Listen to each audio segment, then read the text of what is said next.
On Thursday, June 6, 2013, a 79-year-old woman named Marilyn Walpole, along with her husband Jim, walked down a busy street in Toronto, Canada. They were on their way back to their hotel after a dinner date at a local Irish pub called PJ O'Brien. The couple was from Ohio, but they were on the last leg of a cross-country vacation through Canada, and at some point, as they're walking on the sidewalk, they see up ahead there's all this scaffolding. They walk underneath the scaffolding, but at some point, Jim trips, and where he lands is where there's a couple pieces of metal kind of poking up out of the ground, some metal tubing. And so Jim, he hits the ground and the tube cuts his neck wide open. And so suddenly Jim is literally gushing blood all over the sidewalk. There are these two men who don't know each other. They're just strangers out on the street. They hear Marilyn screaming for help, and these two guys come running over to her, and one of the men pulls out his phone and calls 911. And the other man, he got down next to Jim, he pulled the scarf off from around his neck, and he cradled Jim's head, and he wrapped the scarf around Jim's neck, and he applied pressure. And very calmly, he told Jim, "It's okay, we're stopping the bleeding, paramedics are on their way." He tells Marilyn, "Everything's gonna be fine." And then after Jim was lifted up by paramedics and put into the back of the ambulance, Marilyn was told, "Hey, get in, you're coming with him." And as she's climbing into the ambulance, she turns and specifically asks the man who was kind of all over it, who was actually handling Jim. She said, "What's your name?" And the man looked at her and he just said, "My name's John." And she said, "Thank you so much." She hops in the ambulance and they take off to the hospital. The following day, Marilyn was in her husband's hospital room, feeling very grateful that Jim was clearly going to survive here. So ultimately, he had broken a finger and also needed 10 stitches to his neck. So this was a very close call. And the doctors told them that,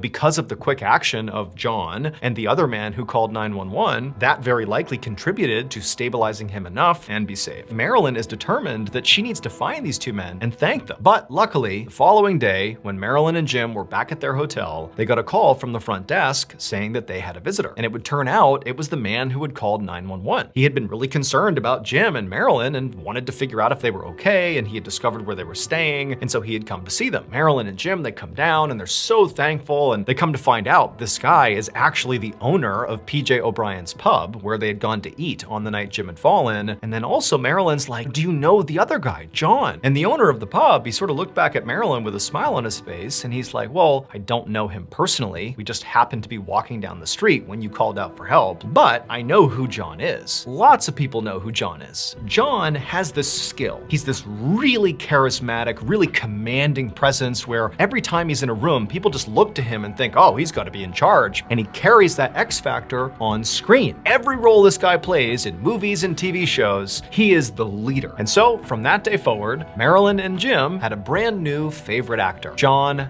Malkovich, the multi-time award-winning actor who literally saved Jim's life.